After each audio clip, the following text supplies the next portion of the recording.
Vamos lá, pessoal, tá quase terminando, tá? Prometo para vocês. Então, a sociedade em comandita simples. Sociedade em comandita, então, eu vou ter os comanditários, né? Os comanditários que efetuam esse investimento, que são a obrigação dele, então, é integralizar esse capital. Chega essas horas da noite, já tô ali trocando as palavras na boca. Então, essa é a obrigação deles, é realizar esse investimento. Então, nesse caso, uma vez que ele realizou o investimento, que ele integralizou esse capital, ele não tem mais qualquer responsabilidade subsidiária pelas obrigações sociais, né? Então, ele vai se beneficiar de uma limitação dessas responsabilidades que somente vai se desconfigurar quando tiver, se for praticado algum ato de gestão, enfim, com a desconsideração da personalidade jurídica. Mas, a princípio, os comanditários, ou o comanditário, ele tem essa proteção, essa limitação da responsabilidade. A responsabilidade dele é integralizar o capital. Uma vez integralizado, há uma limitação ali da responsabilidade. Já os comanditados, eles são responsáveis pela administração daquela sociedade. Então, eles obrigatoriamente são pessoas naturais. Lembra que a gente estava falando que esse tipo de sociedade se baseia muito na relação de confiança entre quem está investindo e quem está recebendo esse investimento. Quem vai investir pode ser uma pessoa física, pode ser uma pessoa jurídica, né? Quem está recebendo esse investimento tem que ser obrigatoriamente uma pessoa natural, uma pessoa física, né? Lembrando, pessoa natural e pessoa física são sinônimos. Então, o comanditado, ele obrigatoriamente tem que ser uma pessoa física, uma pessoa natural. Nesse caso, como o capital vai ser confiado a ele, né? Ele vai ter essa obrigação de administrar. Esse patrimônio, ele vai ter a obrigação de administrar e de bem zelar pelo patrimônio societário, pela atividade negocial, né? Ele representa a sociedade. Nesse caso, ele vai responder com seu patrimônio pessoal subsidiária e ilimitadamente pelas obrigações sociais. Então, por isso que a gente fala que a sociedade em comandita simples é um tipo de sociedade de responsabilidade mista. Por quê? Em relação a um tipo de sócio, o comanditário, eu vou ter uma responsabilidade limitada. Em relação a outro tipo de sócio, o comanditado, eu vou ter uma responsabilidade subsidiária e mista. Subsidiária e mista. A responsabilidade do comanditado é subsidiária e mista, e subsidiária e ilimitada. A responsabilidade do comanditado é subsidiária e ilimitada. A responsabilidade do comanditário, ela é limitada, não atinge. O comanditário, ele tem a responsabilidade limitada. Enquanto o comanditado, quem recebe o investimento, ele tem responsabilidade subsidiária e ilimitada pelas obrigações sociais daquela empresa. Sempre que a gente tiver mais de um comanditado, então vamos supor que uma empresa investiu na minha ideia, uma ideia que eu desenvolvi junto com a minha irmã, e nós duas somos as sócias comanditadas. Nesse caso, a nossa responsabilidade entre a gente é subsidiária. E aí eu tenho uma formulação muito parecida com a sociedade em nome coletivo. Porque em relação à empresa, eu tenho uma responsabilidade subsidiária, né? Primeiro empresa, depois os sócios. E em relação entre os sócios, eu tenho uma responsabilidade solidária. Se tiver mais de um comanditado, então, os comanditados têm responsabilidade solidária. Ficou clara essa parte, pessoal? Eu repito bastante que é para ficar mais claro, ficar assim bem explicadinho, porque essa questão da responsabilidade, ela é o ponto principal, né, um dos pontos principais aí da configuração das sociedades. Porque quando a gente vai fazer uma sociedade, é importante que a gente observe essas nuances, né? Ok? Alguma dúvida em relação a isso? Negativo? Ótimo, então. A resolução da sociedade. Esse tipo societário, em relação quando há uma resolução da sociedade em comandita simples, em relação ao sócio comanditado, o sócio, o ex-cônjuge, companheiro, o herdeiro, não podem se eximir da responsabilidade pelas obrigações sociais anteriores, tá? Quando há o fim da sociedade, em relação ao comanditado.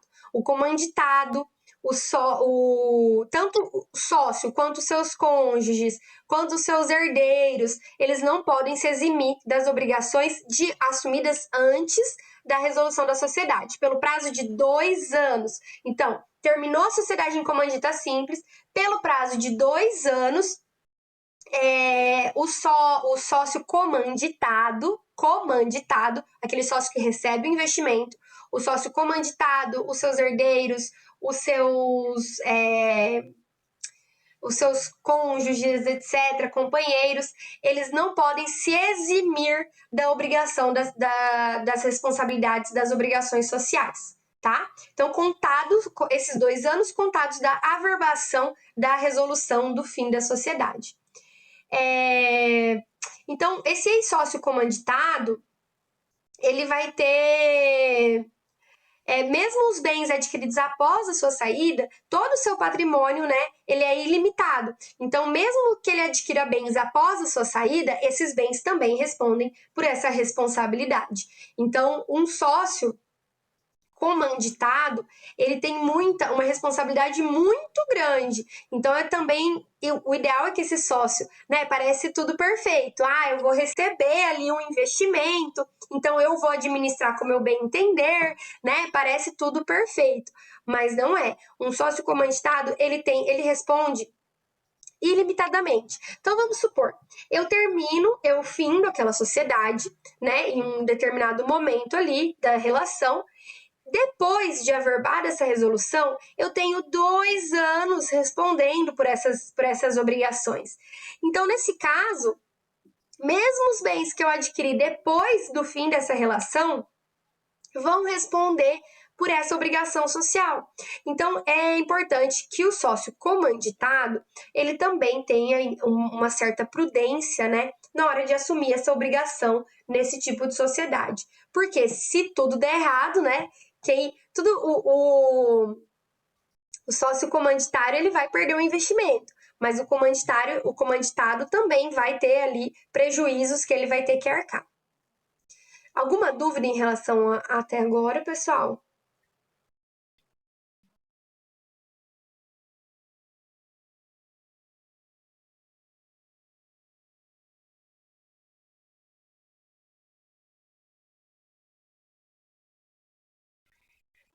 Não, na sociedade, a comandita simples, ela é uma sociedade mista. Eu acho que ficou um pouquinho confusa essa parte, vou voltar lá.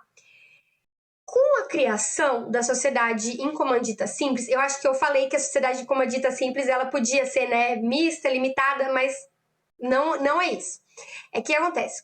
Nós temos a responsabilidade ilimitada, empresas de responsabilidade ilimitada, por exemplo, os empresários individuais, a sociedade simples, sociedade de nome coletivo, elas têm responsabilidade ilimitada, ou seja, eu não tenho a criação de uma nova personalidade jurídica, a empresa se mistura então com o sócio, né? Isso ficou claro. A ilimitada, ok, né?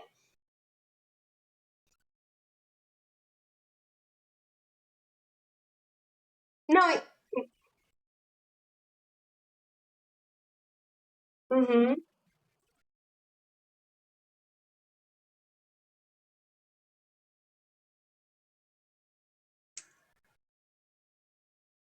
aham, aham.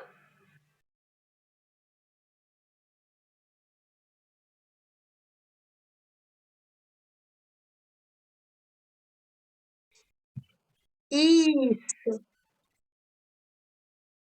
em todas as. Porque, assim, na verdade, nós temos 3 tipos de responsabilidade: a ilimitada, a limitada, e daí, com a comandita simples, a gente classifica como uma responsabilidade mista. Por que mista?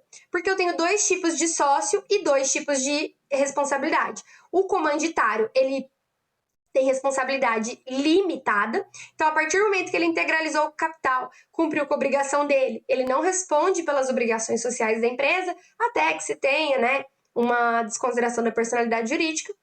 E o comanditado, quem recebe esse investimento, ele tem uma responsabilidade ilimitada.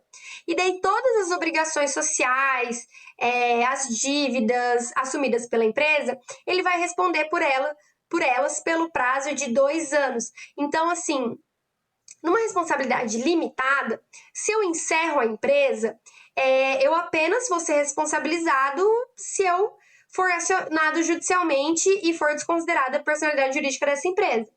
No caso da comandita simples, eu posso acionar subsidiariamente o sócio comanditado. Então, vamos supor, eu contratei uma empresa, que é uma sociedade comandita simples, é uma construtora, vamos supor, e eu contratei essa construtora para construir uma casa. Essa construtora não entregou a casa que eu contratei ela para construir, correto? Aí o que acontece?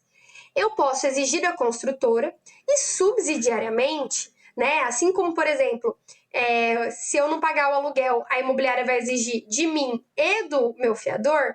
Então, eu posso exigir da construtora e subsidiariamente exigir do sócio comanditado que execute aquela obrigação. E daí o sócio, uma vez que ele terminou a sociedade, ele ainda responde por essas obrigações pelo prazo de 2 anos, tá? Então, é o comanditado, é quem recebe aquele investimento, que vai responder por essas obrigações pelo prazo de 2 anos após o fim, após a resolução daquela sociedade. Ficou mais claro?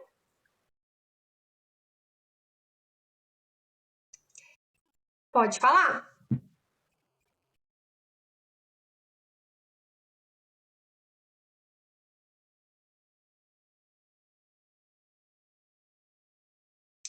Então, depende.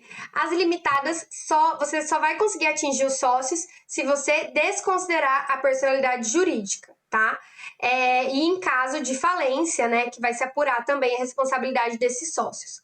Mas nas sociedades ilimitadas, sim, né? Mas é que assim, os sócios também têm obrigações com a empresa. Então, quando a gente fala que o sócio responde à empresa pelo prazo ali depois que ele saiu, são as obrigações sociais com a empresa. Assim, aquelas obrigações entre sócio e empresa. Aqui, quando a gente fala das obrigações da limitadas e ilimitadas, são em relação às obrigações assumidas pela própria empresa, né? Então, a empresa ela assumiu um contrato ou obrigações trabalhistas, etc. Então, nesses casos, o sócio ele vai poder responder, ele vai ter um período ali que ele pode responder, mas aí é preciso desconsiderar a personalidade jurídica da empresa.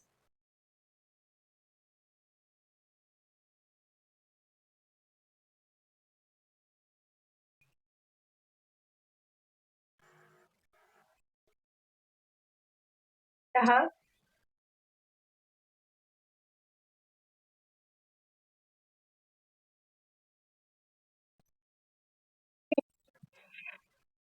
Sim, mas aí você tem que passar. Assim, eu não sei qual era o tipo societário. Mas vamos supor, se fosse uma sociedade ilimitada, aí realmente não precisa nem passar pela desconsideração da personalidade jurídica. Se é uma sociedade limitada, eles têm esse prazo ali, né, como se fosse um sobreaviso, mas primeiro eu vou precisar desconsiderar a personalidade jurídica. Desconsiderando a personalidade jurídica, eu chamo eles para essa responsabilidade. Na Justiça do Trabalho, a desconsideração da personalidade jurídica, ela é bem mais fácil, bem mais simples de se realizar. Ela tem menos exigência. Na justiça comum, né, na justiça civil que a gente fala, é um pouquinho mais burocrático, mais complexo, porque a limitação de responsabilidade é justamente para proteger aquelas pessoas físicas.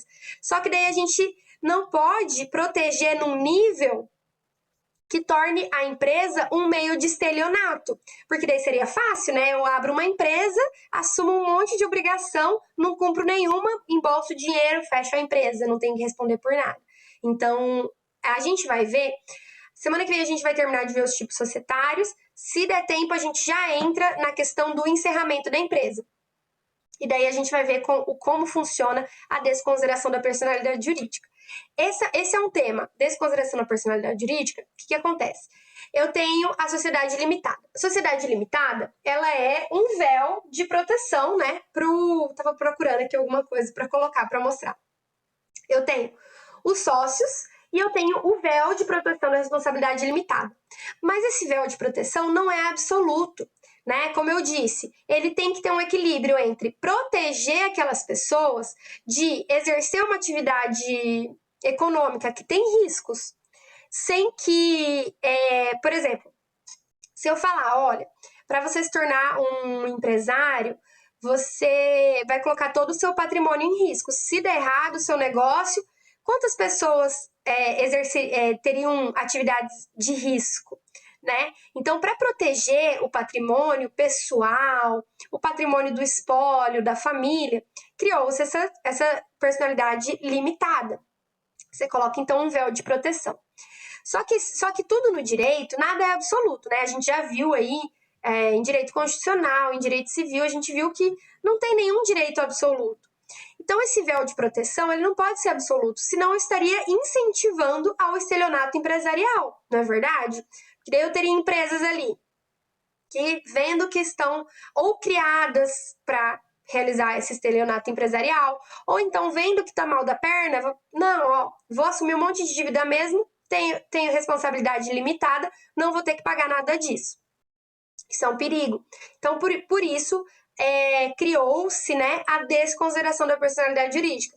Então, em determinados casos, respeitando determinadas situações, eu posso tirar esse véu de proteção da responsabilidade limitada e responsabilizar os sócios. Os sócios que saírem dessa sociedade, então, eu saí, durante 2 anos eu ainda posso responder pelas obrigações dessa sociedade. Tanto porque essa sociedade ela tem responsabilidade ilimitada, quanto porque essa sociedade com responsabilidade limitada está sujeita à desconsideração da personalidade jurídica, entendeu? Então, em todos os casos, tem esse prazo, só que na responsabilidade ilimitada, vai atingir aquele sócio pode atingir de qualquer maneira. Na responsabilidade limitada, primeiro vai atingir aquela empresa. Ah, olha, não consegui essa empresa preencher os requisitos para a desconsideração da personalidade, então eu vou atingir o sócio. E aí, gente, a gente vai ver os requisitos da desconsideração da personalidade.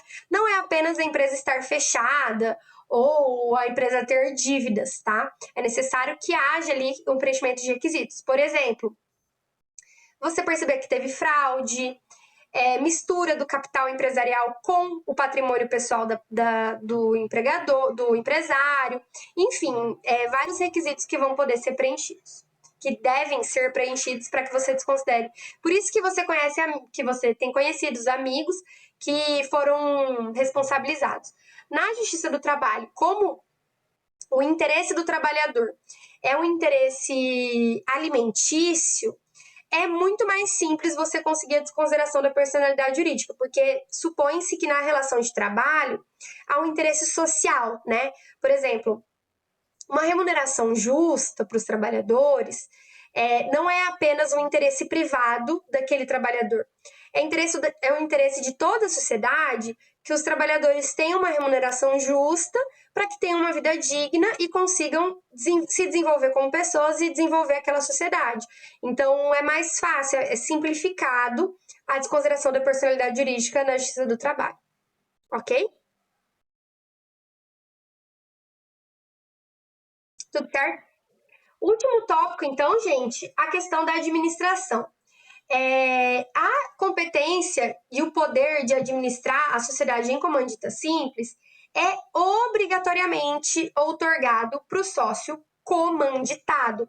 Isso chega até a ser um pouquinho previsível, né? Se eu tenho uma relação social baseada em um lado que investe e outro lado que chega com a mão de obra, é óbvio que o comanditado que recebeu esse investimento, que tem ali o dever de administração daquele negócio, seja a pessoa outorgada para realizar a administração dessa sociedade. Então, tendo mais de um comanditado e não havendo determinação no contrato de qual dos comanditados seria o administrador daquela empresa, a gente tem uma administração simultânea entre as partes, ok? Então, a administração obrigatoriamente vai ser outorgada ao sócio comanditado, e tendo ali mais de um comanditado e não sendo disposto no contrato social, vai ter uma administração simultânea. Eu posso dispor no contrato social que essa administração vai ser de um ou de outro comanditado, né? Então eu posso dispor, são 2 sócios comanditados, mas quem vai exercer a atividade administrativa vai ser o sócio comanditado fulano de tal, enquanto o outro vai apenas realizar outros tipos de atividade, etc. Mas também responsável ali pelas obrigações sociais. Vocês entenderam, gente, o que é sociedade em comandita simples, sociedade em nome coletivo, sociedade limitada?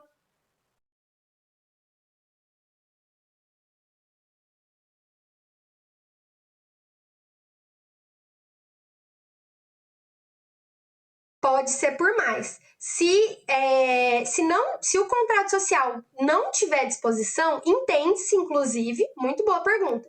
Se o contrato social não tiver nada disposto, determinando qual dos comanditados é o administrador, entende-se que todos são administradores, todos têm responsabilidade solidária pela administração daquela empresa. Então, vamos supor, eu e a Margarete somos sócias comanditadas. Então, uma grande empresa investiu numa super ideia que a gente teve. O contrato social, ele não determina qual das duas vai ser administrador. Então, entende-se que nós duas temos o dever de administrar aquele negócio. Aí passou um tempo, a gente viu que não estava dando certo. Aí a gente fez uma reunião, eu falei, não, nós temos que nomear uma das duas como administradora, porque as duas administrando não está certo. Então votamos, elegemos a Margarete como administradora. A gente vai fazer uma alteração no contrato social, determinando que a administradora daquela empresa é a Margarete, né? E não as duas. Então vai ficar lá, cláusula X de tal. Aditivo contratual. Nomeia-se como administradora a sócia comanditada Margarete. Ok? A previsão legal, gente, está no artigo 1046, tá? Aliás, a comandita simples, no que for compatível, ela vai ser aplicável às regras da sociedade em nome coletivo e da sociedade simples, tá? Então, a gente vai procurar esses termos nos artigos 1046 e 1040 do Código Civil, ok? Mais alguma dúvida, pessoal?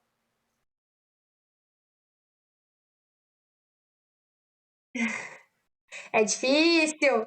O comanditado?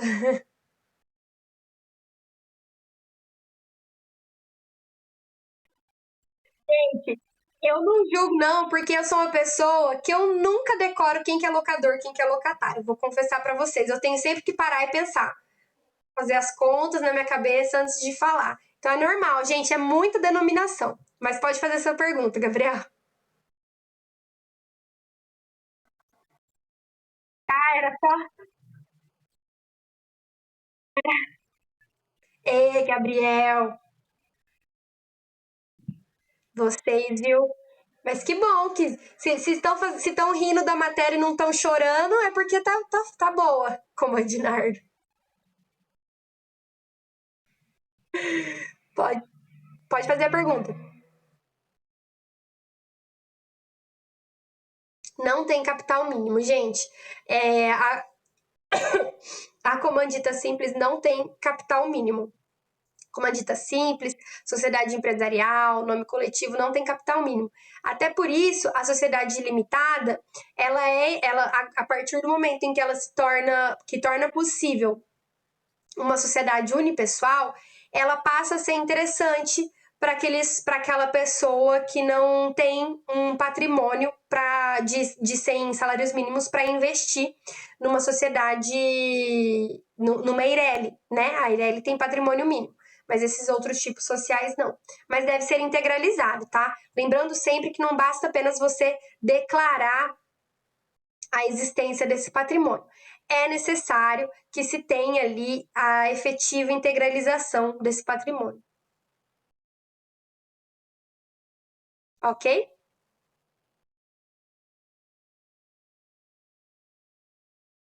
Todas, pode fazer todas.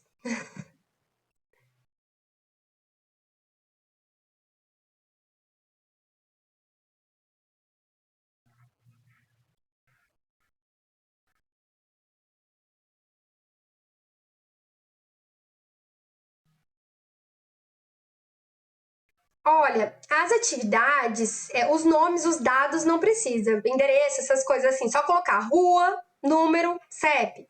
Mas as atividades sim, porque assim, o objeto social daquela empresa, ele faz parte, né, do contrato social. Então, apenas o nome empresarial vocês podem inventar, né? Porque tem que conter esse objeto social. Agora, o nome dos sócios, dados dos sócios, endereço, não precisa, assim, inventar nada. Só no nome empresarial que sim, vocês vão ter que trabalhar nisso, porque vocês têm que, porque assim, o nome empresarial, ele vai precisar determinar ali o objeto social daquela empresa. Ou então, por exemplo, é uma sociedade em nome coletivo. Eu vou ter que colocar o nome, inventar um nome, porque o nome coletivo é justamente o que caracteriza aquela sociedade. É uma sociedade limitada. Na sociedade limitada, o objeto social, ele tem que estar caracterizado no nome. Então eu tenho que criar um objeto social. Ah, é uma indústria têxtil, é uma produção e revenda de alimentos, é transporte, é administração de condomínios, é uma administração de. Enfim, vocês vão inventar ali essa atividade que vocês vão exercer nesse contrato social. Mas os dados, por exemplo, o CNPJ, CPF, nome do sócio, não precisa, não. Ó, e o capital, sim, porque o capital também vai fazer parte. Então, por exemplo, eu fiz uma Eireli. Se atentem ao capital mínimo, tá?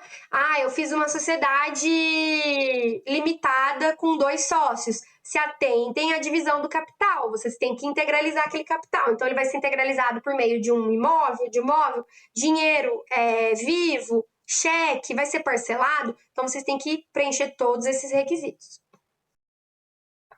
Ok? Mas eu vou fazer um videozinho, assim, bem rapidinho, comentando um contrato social para que vocês entendam, assim, às vezes, para ficar mais simples. Embora a aula passada já está no YouTube, e daí vocês podem consultar a aula já, porque eu já deixei ali os, as cláusulas básicas, né, obrigatórias para um contrato social. Ok?